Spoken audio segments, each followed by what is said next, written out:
عن ابن عمر رضي الله تعالى عنهما عن النبي صلى الله عليه وسلم أنه قال: ألا كلكم راع وكلكم مسؤول عن رعيته، فالأمير الذي على الناس راع وهو مسؤول عن رعيته، والرجل راع على أهل بيته وهو مسؤول عنهم۔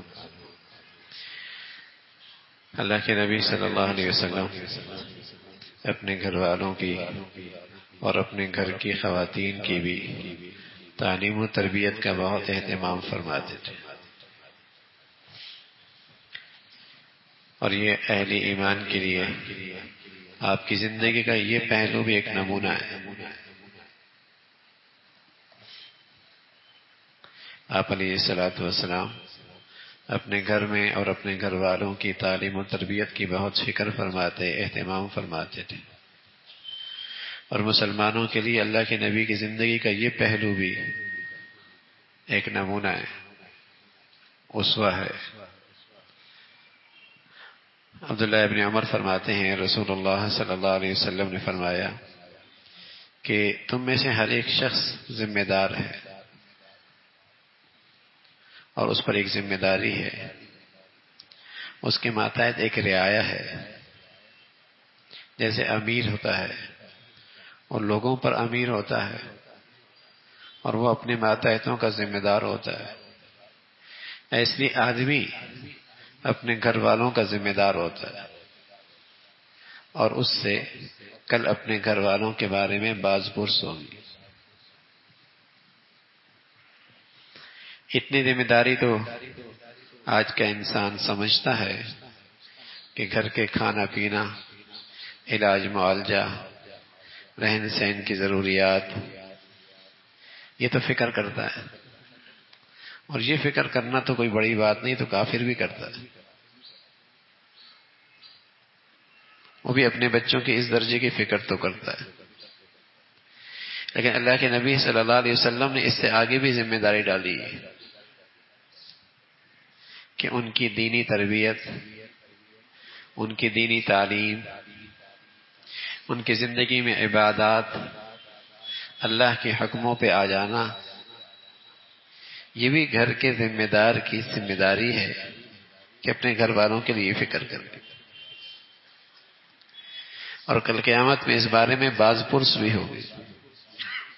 قرآن کا ایک بڑا تنبیہ بھرا جملہ بھی ہے، یا ایھا الذین آمنوا قوا انفسکم واہلیکم نارا، ایمان والو اپنے آپ کو اور اپنے گھر والوں کو آگ سے بچاؤ۔ کبھی ایسا نہیں ہوا کہ گھر والے آگ کی طرف جا رہے ہیں اور انسان اپنے بچوں کو اور اپنی بچیوں کو اور اپنے اہلیہ کو آگ سے نہ بچا رہا ہو، ایسا تو کبھی نہیں ہوا۔ لیکن قرآن اس انداز سے خطاب کیوں کر رہا؟ فرمایا کہ ایک چھپی ہوئی آگ ہے جو بظاہر گناہ لگ رہے ہیں، لیکن اس کے پیچھے آگ ہے، اس کے پیچھے آگ ہے۔ اپنے گھر والوں کو اس گناہ کی آگ سے بچاؤ۔ قوا انفسکم واہلیکم نارا، اور صرف یہ ذمہ داری نہیں ڈالی کہ اپنے آپ کو بچا لو،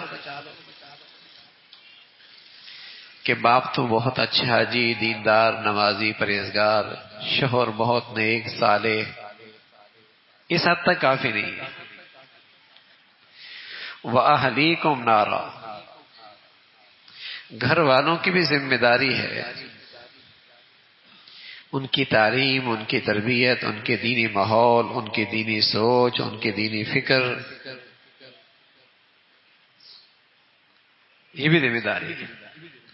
تو اللہ کے نبی صلی اللہ علیہ وسلم خود اپنے گھر میں کس انداز سے آپ کا طرز عمل ہوتا تھا؟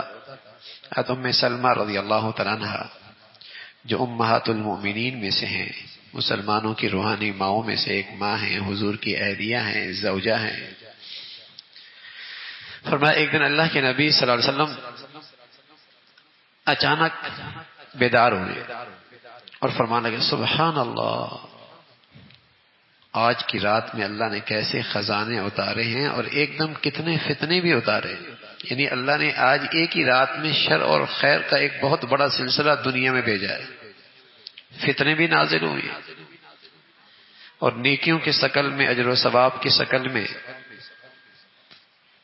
اللہ نے خزانہ بھی اتارا ہے. اور فرمایا کون ہے پھر جو اپنے گھر کی عورتوں کو نماز کے لیے بیدار کرے؟ رب کاسیات فی الدنیا عاریات فی الآخرہ. کتنی ایسی ہوں گی دنیا میں لباس پہنی ہوئی ہوں گی لیکن آخرت میں ننگی ہوں گی، کیونکہ وہاں کی کرنسی ان کے پاس نہیں ہوگی لباس کی. نیکیوں کی کرنسی ہے نا، وہاں بھی تو نیکیوں پر لباس ملے گا. وہاں کی منڈیوں میں کرنسی چلتی ہے. دنیا میں تو بڑی اچھی پوشاک پہنا کرتی تھیں اور بہت اچھا لباس پہنا کرتی تھیں اور بہت قیمتی لباس زیب تن کیا کرتی تھی، لیکن وہاں ننگی ہیں، قیمت نہیں ہے ان کے پاس جس سے وہاں کا لباس ملتا. اس لیے کہ وہاں تو درہم دنانیر چلتے نہیں تھے، وہاں تو ڈالر پاؤنڈ چلیں گے نہیں، وہاں تو نیکیوں کی چلے گی، نیکیوں کی کرنسی چلے گی اور وہ اس سے خالی ہاتھ تھی.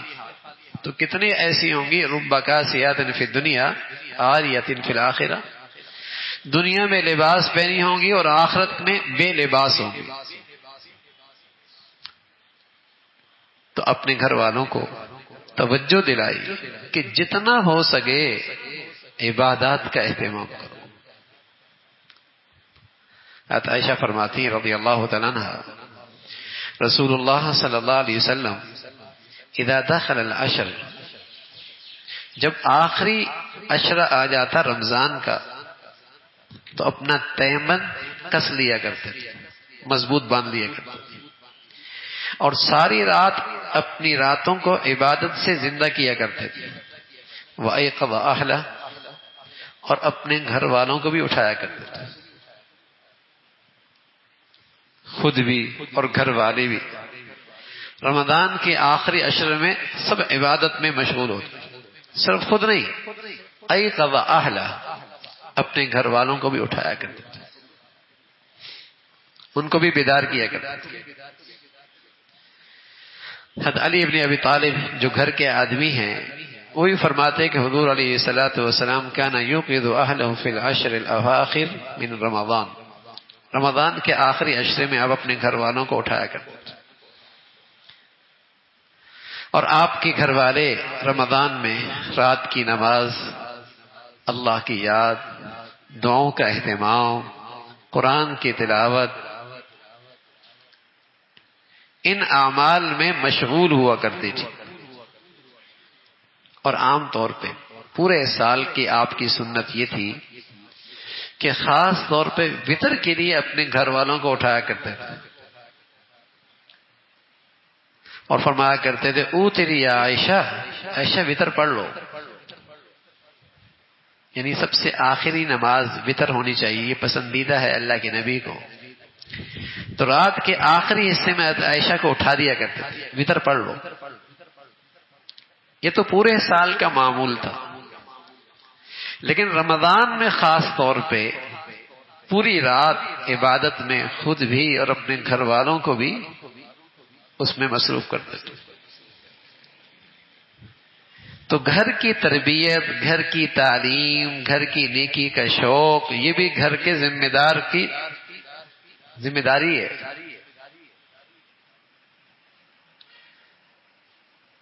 کہ گھر والوں کے ساتھ جہاں اچھے اخلاق سے پیش آ رہے ہیں، نرمی سے پیش آ رہے ہیں، محبت سے پیش آ رہے ہیں، اور ان کی ضروریات میں سخاوت کا مظاہرہ کر رہے ہیں اور ان کی ضروریات میں جیسے آسانیاں پیدا کر رہے ہیں، وہاں ایک بڑی ذمہ داری ہے کہ ان کی دینی تربیت، دینی تعلیم، عبادت کا کیا حال ہے. جہاں یہ مطلوب ہے کہ گھر والوں کے ساتھ نرمی کے ساتھ سلوک کرو، اچھے اخلاق سے پیش آؤ اور ان کی ضروریات میں سخاوت کا مظاہرہ کرو، ان کے ساتھ تمہارا برتاؤ شفقت کا ہو، خیرخواہی کا ہو، وہاں یہ بھی اللہ کے نبی صلی اللہ علیہ وسلم کی تعلیم ہے کہ ان کی دینداری کی فکر کرو، ان کے اندر نیکی کا شوق پیدا کرو. آپ علیہ الصلوۃ والسلام کو اتنا خیال تھا گھر والوں کی زندگی کا.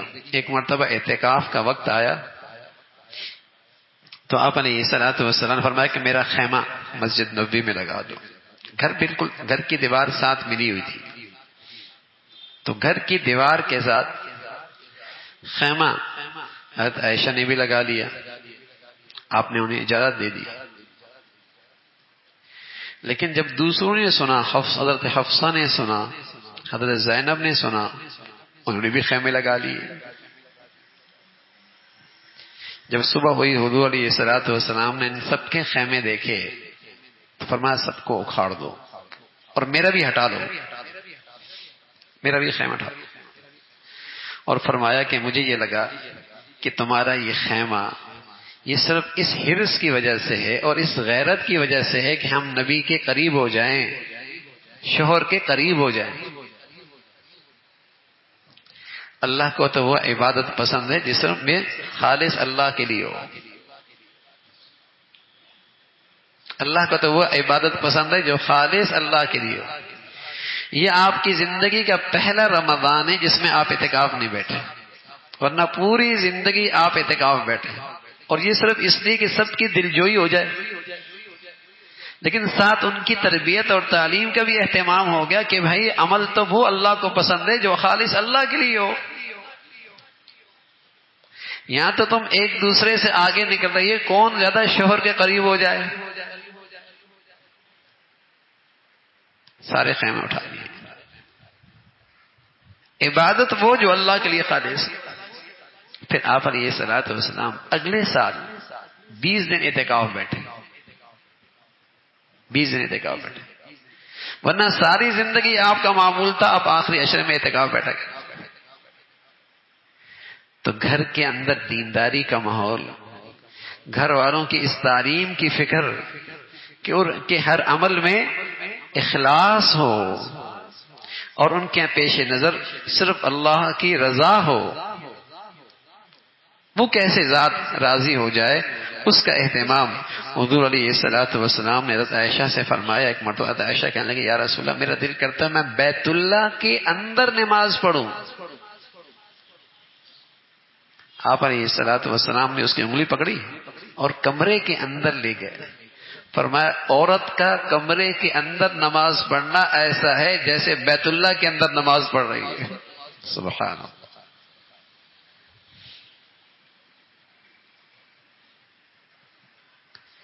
یہ آپ علیہ الصلوۃ والسلام نے اپنے گھر والوں کی تربیت فرمائی کہ افضل عمل بھی ہے اور آسان عمل بھی ہے. افضل بھی ہے آسان بھی ہے. فرمایا عورت جس قدر گھر کے اندر نماز پڑھے گی اس کا ثواب اتنا بڑھ جائے، اس کی فضیلت اتنی بڑھے. مرد اندر گھر میں نماز پڑھے، فرض مسجد میں نہ پڑھے، گناہگار ہے. مرد مسجد میں فرض نہ پڑھے، گھر میں پڑھے، گناہگار ہے. عورت گھر کے اندر حصے میں پڑھے تو اس کا ثواب زیادہ ہے، اس کے لیے اجر و ثواب زیادہ ہے، اس کی فضیلت زیادہ ہے. حضرت عائشہ فرمانے لگے حضور علیہ الصلوۃ والسلام نے میں نے اپنی خواہش کا اظہار کیا یا رسول اللہ میرا دل کرتا ہے بیت اللہ کے اندر نماز پڑھوں. تو حضور علیہ الصلوۃ والسلام نے فاخذ رسول اللہ صلی اللہ علیہ وسلم بیدی میرا ہاتھ پکڑا اندر کمرے میں لے گئے کہ یہاں نماز پڑھ لو، یہ تمہیں فضیلت ملے گی بیت اللہ میں اندر نماز پڑھنے کی.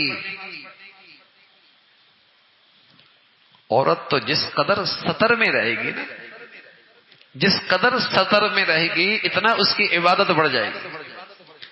اس لیے مرد کا سجدہ کرنے کا انداز اور ہے، عورت کے سجدہ کرنے کا انداز اور ہے.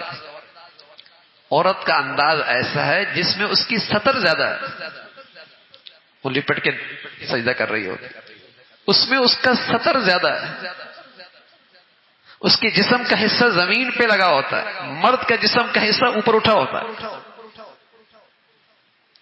تو عورت کی عبادت کی فضیلت بڑھ جاتی ہے جس قدر وہ اس کے اندر سطر کا اضافہ ہوتا ہے.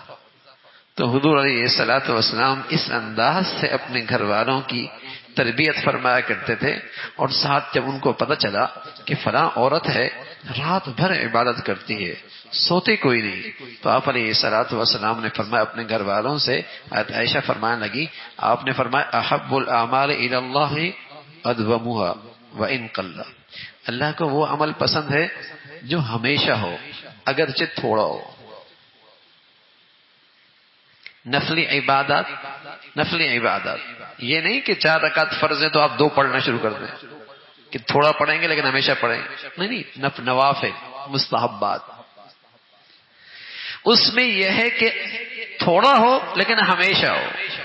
تم پوری رات روز جاگو گی, تھک جاؤ گی, برداشت نہیں کر سکو گی, تحمل نہیں ہو پائے گا, تمہاری صحت اجازت نہیں دے گی. نفلی عبادات تلاوت ہے, اذکار ہے, نوافل ہیں, صدقہ ہے, خیرات ہے, بے شک تھوڑا کرو لیکن مستقل کرو. اس لیے کہ ایک آدمی عمل کر رہا ہے اور پھر چھوڑ دیا, وہ ایسا ہے جیسے اس نے اس عمل سے اعراض کیا. یہ برا ہے, یہ بہت برا ہے. اس سے بہتر ہے تھوڑا عمل کرو لیکن تسلسل سے کرو. ایک قطرہ بھی اگر چٹان پہ گرتا رہے پانی کا تو نشان پڑ جائے گا. پورا ٹینکر بھی ڈال دیں نشان تو نہیں پڑے گا. ایک قطرہ ڈالا لیکن مسلسل ڈالا, نشان پڑ جائے گا. نیکی تھوڑی کی لیکن استقامت کے ساتھ کی, مسلسل کی, انشاءاللہ یہاں دل پہ نیکی کا نور پڑے گا, نور کا نشان آئے گا. تو پیارے رسول صلی اللہ علیہ وسلم نے اپنے گھر والوں کی تعلیم دی, انہیں تعلیم دی, تربیت فرمائی کہ عمل تھوڑا ہی ہو لیکن ہو مسلسل, ہو استقامت کے ساتھ, اور اس میں ہمیشگی ہو. اللہ کو یہ عمل بہت پسند ہے. اللہ تعالی عمل کی توفیق نصیب فرمائے.